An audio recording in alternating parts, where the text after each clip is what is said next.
तो पिछली वीडियो में हम देख चुके थे कि हाइड्रोकार्बन को बनाने के कुछ मेथड्स हमने बताए थे और उन मेथड में हमने 2 मेथड अच्छे से कर लिए हैं। वो मेथड थे alkenes preparation of alkenes from alkyl halide मतलब बुर्ज रिएक्शन, बुर्ज-फिटिक रिएक्शन और फिटिक रिएक्शन से।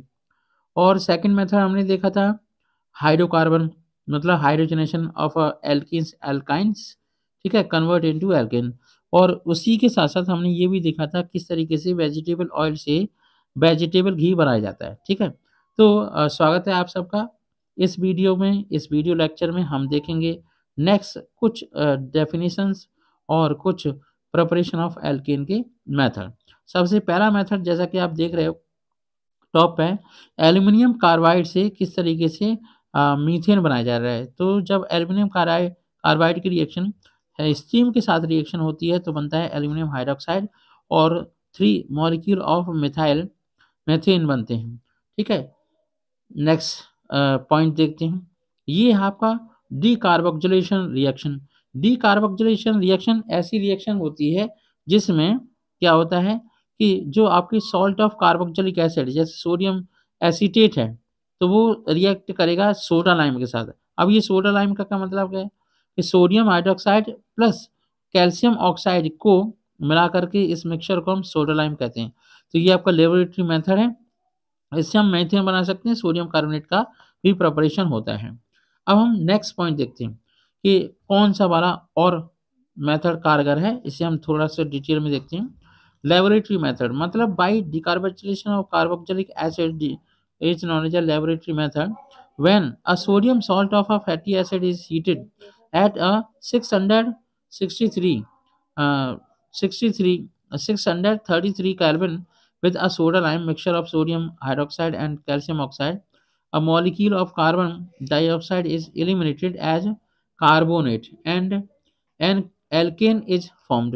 तो एल्केन का फॉर्मेशन होता है। तो जैसे आपका R C double O N A उससे आपका एल्केन बन जाएगा। तो यही आपकी केमिकल रिएक्शन है। इस मेथड को अच्छे से समझ लीजिए।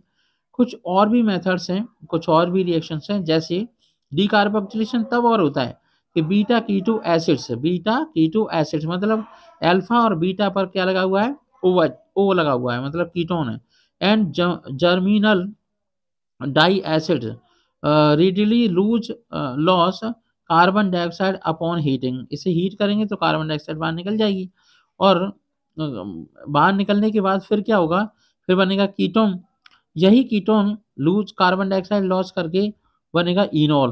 क्या बनेगा, इनॉल। तो ये भी एक डीकार्बोक्सिलेशन का एक मेथड है, ठीक है। इसमें बॉन्ड्स टूट जाते हैं, है ना। बॉन्ड का कार्बन ऑक्सीजन का बॉन्ड फॉर्म होता है, कार्बन सिंगल हाइड्रोजन बॉन्ड का फॉर्मेशन भी होता है। तो normal carbonic acid does not convert into methane. दूसरा रिएक्शन देखते हैं डीकार्बोक्सिलेशन ऑफ रिएक्शन का। मान लीजिए कोई बेंजीन की रिंग है, उसके मेटा पर दोनों मेटा पर पैरा पर OH फंक्शन ग्रुप लगा हुआ है और इप्सो पर लगा हुआ है COOH। उसे डीकार्बोक्सिल करना है तो COOH हमेशा के लिए वहां से हट जाएगा और नया कंपाउंड बनेगा, ठीक है। तो ये आपका एल्केन टाइप का कंपाउंड बना, इसलिए हम इसे डीकार्बोक्सिलेशन रिएक्शन के नाम से भी जानते हैं, ठीक है। चलिए हम नेक्स्ट देखते हैं। ये अभी हम पढ़ चुके हैं एल्यूमीनियम कार्बाइड से कैसे हम मीथेन बनाएं। तो इस रिएक्शन को थोड़ा सा रिकैप कर लेते हैं जिससे आपको याद हो जाए कि कैसे बनाते हैं एल्यूमीनियम कार्बाइड से मीथेन गैस। चलिए नेक्स्ट देखते हैं। देखो यहाँ पर जो दिखाई दे रहा है वो ये है कि अब तक जो हम पढ़ चुके हैं उसका एक रिकैप है कि कैसे सोडियम एसीटेट से सोडियम हाइड्रोक्साइड और कैल्शियम ऑक्साइड मीथेन गैस बना है। तो ये डीकार्बोक्सिलेशन है। ये ग्रिग्नाइट रिएजेंट का हाइड्रोलाइसिस हो रहा है तब मीथेन बन रहा है। एल्यूमिनियम कार्बाइड से भी मीथेन बनाया था और कार्बन मोनोऑक्साइड और हाइड्रोजन की प्रेजेंस में जब रिडक्शन होता है निकल की प्रेजेंस में तब भी मीथेन ही बनता है, ठीक है। तो ये आपका इम्पोर्टेंट कंपाउंड है, प्रिपरेशन इम्पोर्टेंट रिएक्शन है preparation of a methane gas है। बाकी का जो रिएक्शन है chemical reaction of methane gas है, इसे हम नेक्स्ट वीडियो में देखेंगे, ठीक। चलिए नेक्स्ट देखते हैं। थोड़ी सी थ्योरी है। Decarboxylation of carboxylic acid when the sodium salt of carboxylic acid is heated strongly with soda lime, NaOH plus CaO plus or a molecule of carbon dioxide is spread off as carbonate and an alkane is formed. Notice that alkane produced contains one carbon less than the original carboxylic acid. ये बात आपको दिमाग में रखनी है। पहले मैंने ये बात नहीं बताई थी आपको। अब मैं एक बार फिर से रिपीट करना चाहता हूँ। मान लीजिए सोडियम एसिटेट में दो कार्बन है, कंपाउंड कितने कितने कार्बन का बनेगा? केवल एक कार्बन का। तो इसे कॉपी पर नोट करें, समझें।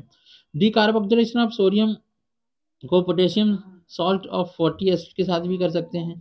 तो कैल्शियम ऑक्साइड तो आपका सोडियम हाइड्रोक्साइड और कैल्शियम ऑक्साइड तो लेना ही पड़ेगा डीकार्बोक्सिलेशन के लिए, ठीक है। तो ये आपका डीकार्बोक्सिलेशन का सबसे बेस्ट एग्जाम्पल। अब एक और है इलेक्ट्रोलाइसिस। अब इलेक्ट्रोलाइसिस करना सीखते हैं। मान लीजिए हमारे पास सोडियम एसिटेट है, वाटर में पहले सॉल्यूशन बनाएंगे। तो इलेक्ट्रोलाइसिस में आपका इथेन बनेगा और कार्बन डाइऑक्साइड, हाइड्रोजन और सोडियम हाइड्रोक्साइड। ये प्रोसेस जब होगी तो उसके लिए आपको एक काम करना है। पहले क्या होगा? एट एनोड मतलब ऑक्सीडेशन होगा। ऑक्सीडेशन में क्या है कि दो इलेक्ट्रॉन निकल पड़ेंगे। तो 2CH3 single bond C double bond O single bond C O negative, और दो इलेक्ट्रॉन निकल जाएंगे तो बनेगा 2CH3 single bond C double bond O single bond O। तो बनेगा मिथाइल मिथाइल फ्री रेडिकल। दो मॉलिक्यूल बनेंगे मिथाइल फ्री रेडिकल के। ये दोनों मिथाइल फ्री रेडिकल आपस में जुड़ जाएंगे, बन जाएगा इथेन। अब हम बात करते हैं कैथोड पर क्या होगा। कैथोड पर होगा रिडक्शन। जब कैथोड पर रिडक्शन होगा तो यहाँ पर दो इलेक्ट्रॉन ऐड होंगे, ठीक है। दो इलेक्ट्रॉन ऐड होने के बाद 2H2O से बनेगा 2 hydroxide molecule. Okay, hydroxide molecule plus 2H plus ion. ये H प्लस आयन जो आप H plus free radical, H free radical convert हो जाएंगे H2 गैस के अंदर। इस तरीके से ये रिएक्शन होती है। इसे आपको अच्छे से समझना है, मैकेनिज्म देखनी है एक दो बार। इसी को हम कहते हैं कोल्बे इलेक्ट्रोलाइसिस मेथड। मतलब कोल्बे इलेक्ट्रोलाइसिस मेथड से आप आसानी से मीथेन बना सकते हो। An aqua solution of sodium and potassium salt of a carboxylic acid on electrolysis gives alkane containing even number of carbon atom at the anode. मतलब anode पर ही ये रिएक्शन होगी और कंपाउंड का फॉर्मेशन होगा एनोड पे, ठीक है। बाकी की प्रोसेस मैं पहले बता चुका हूँ। और this method is applicable for the preparation of symmetrical alkane. केवल सिमेट्रिकल एल्केन ही बना सकते हो only, and not suitable for a preparation of methane. Methane नहीं बना सकते कोल्बे इलेक्ट्रोलाइसिस से। तो कोल्बे इलेक्ट्रोलाइसिस की यही ड्रॉबैक थी। अब नेक्स्ट केमिकल रिएक्शन देखते हैं। इस केमिकल रिएक्शन में है क्या कि ये केमिकल रिएक्शन का नाम है सैवटियर सेंट्रेंसन रिएक्शन। इसमें कार्बन डाइऑक्साइड हाइड्रोजन के साथ रिएक्ट करती है और बनता है मीथेन गैस। मीथेन गैस और वाटर भी निकल पड़ता है। तो एक्चुअल में होता क्या है कि जो आपका कैटलिस्ट है उस कैटलिस्ट पर कार्बन डाइऑक्साइड एब्जॉर्ब हो जाता है, हाइड्रोजन गैस एब्जॉर्ब हो जाती है, मॉलिक्यूलर डिसोसिएशन हो जाता है। फिर सरफेस रिएक्शन होती है। सरफेस रिएक्शन में आपका वाटर का फॉर्मेशन होता है और बनता है CH4, ठीक है। तो इस तरीके से आप देख देख सकते हैं सैवटियर सेंट्रेशन रिएक्शन में भी रिएक्शन से भी आप एल्केन बना सकते हैं, ठीक है। अब ये एक प्रकार का चार्ट दिया गया है। क्या करते हैं वाटर का इलेक्ट्रोलाइसिस रिन्यूएबल एनर्जी से H2 को अलग निकालते हैं। एयर कंप्रेस करते हैं, कार्बन डाइऑक्साइड को कैप्चर किया जाता है। मटेरियल कंपोजिट एब्जॉर्बेंट यूज होता है, जैसे K2Cr2 7 एल्यूमिनियम ऑक्साइड, और इसी को कहते हैं सैवटियर रिएक्शन, ठीक है। तो बनता है आपका मीथेन गैस। अब मीथेन गैस हमने बना ली। अब एक और मेथड देखते हैं, कॉरे हाउस रिएक्शन। कॉरे हाउस रिएक्शन में लिथियम का यूटिलाइजेशन करते हैं। तो होता क्या है कि जो आपका एल्काइल हैलाइड होते हैं, चाहे प्राइमरी हो, सेकेंडरी हो, टर्शरी एल्काइल हैलाइड्स होते हैं, उन्हें लिथियम के साथ रिएक्शन किया जाता है। लिथियम के साथ जब रिएक्शन करते हैं तो उस एल्काइल हैलाइड का लिथियम का सॉल्ट बनता है। यही लिथियम का सॉल्ट कॉपर आयोडाइड के साथ रिएक्शन करते हैं तो लिथियम डाई एल्काइल क्यूपरेट, है ना, जिसे हम गिलमान रिएजेंट के नाम से जानते हैं, उसका प्रोडक्शन होता है एज ए बाई प्रोडक्ट।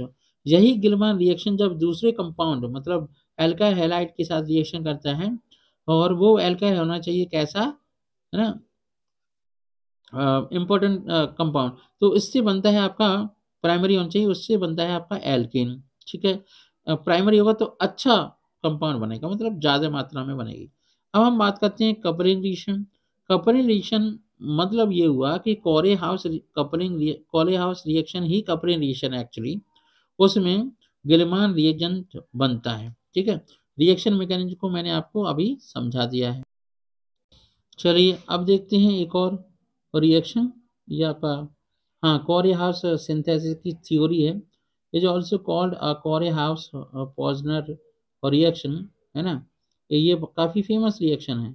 इसमें सीधी सी बात है, आपको याद रखना है, गिलमान रिएजेंट बनेगा। ठीक है, तभी ये केमिकल रिएक्शन हो पाएगी।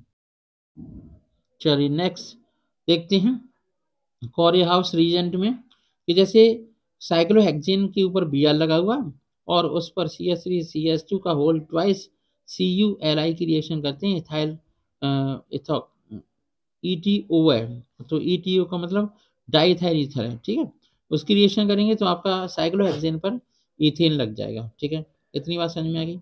और कंपाउंड बनेगा CH3CH2Cu और LiBr। कोरियाव्स रिएक्शन के बाद हम देखते हैं फ्रैंकलिन रिएक्शन। फ्रैंकलिन रिएक्शन जो है वो वुड्स रिएक्शन के साथ ही बनाई गई थी, या उसका प्रिपरेशन होता है, या फिर उसकी थ्योरी लिखी गई थी।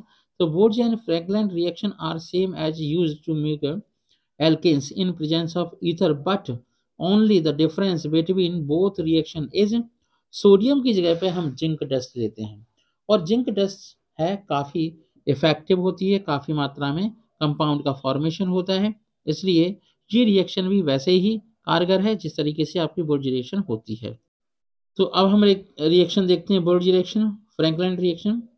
फ्रैंकलिन रिएक्शन में क्या देख रहे हैं कि 2C2H5Br है, वो जिंक के प्रेजेंस में, ईथर के प्रेजेंस में रिएक्शन करेगा, तो C2H5 सिंगल बॉन्ड C2H5 का फॉर्मेशन होगा और बनेगा ZnBr। This reaction is similar to the बोर्ज रिएक्शन। बस आपको इतना ही याद रख। तो अब इस रिएक्शन को आप अच्छे से समझ रहे होंगे कि ये रिएक्शन क्या है। क्या जानते हैं आप इस रिएक्शन को क्या कहते हैं? इस रिएक्शन को कहते हैं डीकार्बोक्सिलेशन रिएक्शन। ठीक है, जो सोडा लाइम की रिएक्शन, सोडा लाइम की प्रेजेंस में होती है।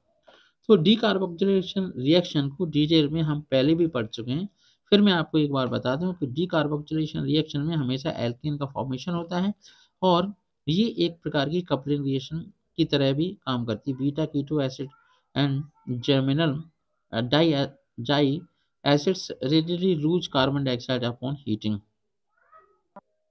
तो रिकैप कर लेते हैं। तो अब हम बात करते हैं केमिकल रिएक्शन देखिए, एक और रिएक्शन डीकार्बोक्सिलेशन, है ना, कॉल्बे इलेक्ट्रोलाइसिस, गिलमान रीजेंट भी देखा हमने। ठीक है, और कोरे हाउस रिएक्शन, है ना। और इस तरीके से हमने देखा कि हमने दो वीडियो में प्रिपरेशन ऑफ एल्केन को अच्छे से स्टडी कर लिया। आई होप आपको समझ आया होगा और आपने नोट्स बनाए होंगे। इन नोट्स को अच्छे से समझिएगा, उसके बाद फिर आप प्रैक्टिस करेंगे। अब हम देखेंगे physical properties of alkanes next video में। वीडियो नंबर 4 रहेगा आपका, ये आपका वीडियो नंबर 3 रहेगा। Thank you so much, thanks for watching.